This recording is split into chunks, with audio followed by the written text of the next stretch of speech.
DBC নিউজের বিশেষ আয়োজন সিএসআরএম ডিবিসি ইলেকশন এক্সপ্রেস। আজ সারাদিন ছিলাম ঠাকুরগাঁও ১ আসনে। আমার সঙ্গে এই মুহূর্তে যুক্ত আছেন বাংলাদেশ জামাতে ইসলামীর কেন্দ্রীয় মজলিসের শুরা সদস্য দেলোয়ার হোসেন। কথা বলবো তার সঙ্গে, জানার চেষ্টা করবো আগামী নির্বাচনে জামাতের অবস্থানটা কতটুকু ধরে রাখতে পারবেন এই ঠাকুরগাঁও ১ আসনে।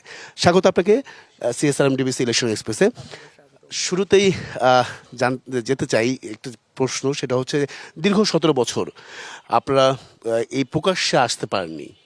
সেক্ষেত্রে এই ঠাকুরগাঁও ১ আসনে আপনারা নির্বাচনে যাচ্ছেন, শুধু ঠাকুরগাঁও ১ আসনে পুরো বাংলাদেশ। তো সেক্ষেত্রে কতটা ইফেক্ট পড়তে পারে, সাধারণ মানুষের জনগণে পৌঁছাতে পারবেন কিনা? ধন্যবাদ ডিবিসি নিউজকে, সাথে আমার ঠাকুরগাঁও ১ আসনের সর্বস্তরে জনগণকে আমি আন্তরিকভাবে শুভেচ্ছা জানাচ্ছি। ঠিক যেটি বলেছিলেন যে আসলে দীর্ঘ ১৬ বছরে বাংলাদেশে একটি দুঃশাসন ছিল। এই দুঃশাসনের কবলে পুরো বাংলাদেশের মানুষ পিষ্ট ছিল। ঠাকুরগাঁওর মানুষেরও ঠিক একই রকম।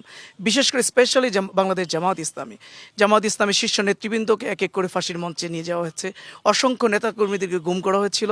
অসংখ্য নেতাকর্মীর হাত পা কেটে ফেলা হয়েছিল। বছরের পর বছর অসংখ্য নেতাকর্মীরা জেলখানায় কাটিয়েছে। এরপরেও বাংলাদেশ জামাত ইসলামের অগ্রযাত্রাকে কিন্তু থামানো যায় নাই।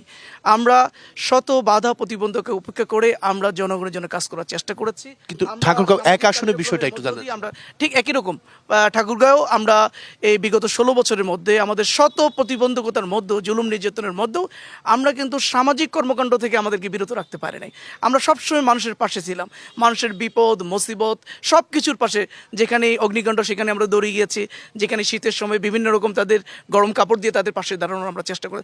অর্থাৎ একজন মানুষের বিপদ মুসিবতে পাশে দাঁড়ানোর সামগ্রিক কার্যক্রমের সাথে আমরা সম্পৃক্ত ছিলাম। যার কারণে দেখা গেছে যে মানুষ কিন্তু খেয়াল করেছে, একদিকে আমরা জুলুমের শিকার, আমরা নির্যাতনের শিকার, এদিক থেকে আমরা সিম্পিতি পেয়েছি। এরপরও আমরা জনগণের সাথে সবসময় থাকার চেষ্টা করেছি। আবার ফ্যাসিবাদ বিরোধী আন্দোলন সংগ্রামে আমরা রাজপথে কিন্তু সক্রিয় ছিলাম। কোনো অবস্থায় আমরা রাজপথ থেকে আমাদেরকে ফেরাতে পারিনি। আরেকটি প্রশ্ন রাখতে চাই, এই ঠাকুরগাঁও ১ আসন নিয়ে, যেহেতু বিএনপির একজন সব থেকে বড় একজন আছেন, ক্যান্ডিডেট আছেন, আপনিও সম্ভাব্য প্রার্থী, এখান থেকে জামাতের এই ভোটের যুদ্ধটা কতটা চ্যালেঞ্জ হতে পারে এই ঠাকুরগাঁও ১ আসনে? হ্যাঁ, ধন্যবাদ আপনাকে। প্রথমে বলি, মির্জা ফখরুল ইসলাম আলমগীর সাহেব একজন প্রাজ্ঞ রাজনীতিবিদ। নিঃসন্দেহে আমি অত্যন্ত শ্রদ্ধা করি তাকে। আমি কখনোই তাকে প্রতিদ্বন্দ্বী মনে করি না, তিনিও কখনো আমাকে প্রতিদ্বন্দ্বী মনে করবেন না ইনশাআল্লাহ। আমরা ভোটের রাজনীতিতে একজন প্রতিযোগী হিসেবে অংশগ্রহণ করেছি। এখানে আমরা জনগণের কাছে যাচ্ছি, জনগণের কাছে যাওয়ার চেষ্টা করে তাদের সেবামূলক কার্যক্রম করার চেষ্টা করছি। জনগণ যাকে ভোট দেবে তিনি এখানে বিজয়ী হবেন। তবে আমার দৃঢ় বিশ্বাস জনগণ আমাদেরকেই বেছে নেবেন, এজন্যই যে আসলে জনগণ পরিবর্তন চায়।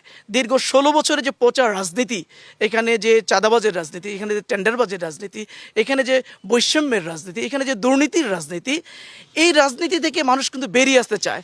আফটার অভ্যুত্থানও কিন্তু এখন পর্যন্ত সেই জায়গা থেকে আমরা অনেকেই বেরিয়ে আসতে পারিনি। যার কারণে মানুষ কিন্তু একটা নতুন রাজনীতি বন্দোবস্তের স্বপ্ন দেখছে, নতুন বাংলাদেশের স্বপ্ন দেখছে। বাংলাদেশ জামাত ইসলামের এই ১ বছরে ৫ই আগস্টের পরবর্তী সময় আমরা কিন্তু সেই পরিবর্তনের স্বপ্ন মানুষকে দেখিয়েছি এবং সেই স্বপ্নের আলোকে আমরা কিন্তু কাজও করেছি। যার কারণে আমরা মনে করি জনগণ এই পরিবর্তনের জন্যই জামাত ইসলামীকে বেছে নেবে ইনশাআল্লাহ।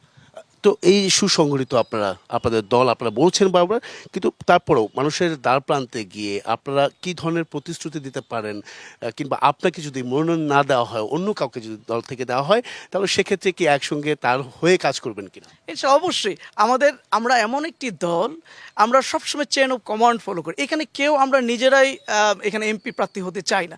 সংগঠন যাকে নির্দেশ দেয় তার পিছনে আমরা সবাই মিলে কাজ করি। নিঃসন্দেহে এখানে এখন সারা দেশে যাদেরকে নমিনেশন দেওয়া হয়েছে বা প্রাথমিকভাবে যাদেরকে কাজ করা হয়েছে, এটা প্রত্যেকে কিন্তু প্রাথমিক, চূড়ান্ত হবে আরও পরে। চূড়ান্ত যখন নির্দেশনা আসবে তখন অনেকেই বাদ পড়তে পারে, আবার অনেকেই থেকে যেতে পারে, পরিবর্তন হতে পারে।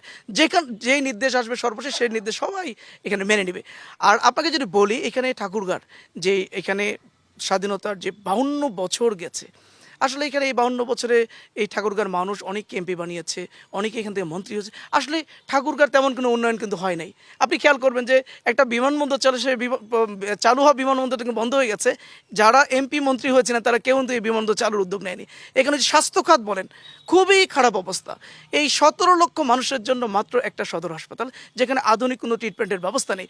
অথচ এই মন্ত্রী এমপিরা যারা ইতিমধ্যে হয়েছেন এখানে, কেউ কিন্তু এই ঠাকুরের সদর হাসপাতাল নিয়ে চিন্তা করেন যে এখানে একটা মেডিকেল কলেজ হাসপাতাল দরকার, দরকার। জামাত কি করতে চায়, ঠাকুরগাঁও এক আসনে কি ধরনের পরিকল্পনা আছে, ছোট করে বলবেন। জি, অবশ্যই আমরা এখানে স্বাস্থ্য খাত নিয়ে আমরা চিন্তা করছি, এখানে একটা মেডিকেল কলেজ হাসপাতালে চিন্তা করছি, এখানকার বেকার সমস্যা দূরীকরণের জন্য আমরা এখানে ইপিজেড একটা প্রতিষ্ঠিত করার মধ্য দিয়ে এখানে অসংখ্য বেকার যুবকের কর্মসংস্থানের ব্যবস্থা করার আমরা চেষ্টা করছি, এখানে একটা ইঞ্জিনিয়ারিং বিশ্ববিদ্যালয়ের জন্য আমরা চেষ্টা করছি, একটা কৃষি কলেজের জন্য আমরা চেষ্টা করছি, বন্ধ হয়ে যাওয়া বিমানবন্দরটা পুনরায় চালু করার জন্য চেষ্টা করছি, বেকার সমস্যা দূরীকরণের জন্য তাদেরকে আমরা ট্রেনিং দিয়ে তাদেরকে স্বল্প পুঁজি দিয়ে তারা যেন আবার স্বাবলম্বী হতে পারে এর জন্য আমরা উদ্যোগ নেওয়ার চেষ্টা করছি। আর বড় বড় ব্যবসায়ী যারা আছেন মানে ঠাকুরগাঁর বাইরে ঢাকা তাদেরকে আমরা ঠাকুরগাঁ আকৃষ্ট করে তাদেরকে নিয়ে এসে আমরা ঠাকুর অর্থনৈতিক চাঙ্গাকে করতে চাই। অসংখ্য ধন্যবাদ আমাদের সঙ্গে এতক্ষণ যুক্ত ছিলেন। পরবর্তীতে আগামীকাল থাকছে ঠাকুরগাঁও 2 আসনে, সেখানে তুলে ধরার চেষ্টা করব বিভিন্ন রাজনৈতিক দলের তৃণমূল পর্যায়ের নেতাকর্মীরা কি ভাবছেন আগামী নির্বাচনকে কেন্দ্র করে, সেসব বিষয়ের সঙ্গে থাকুন। CSRM DBC ইলেকশন এক্সপ্রেসের।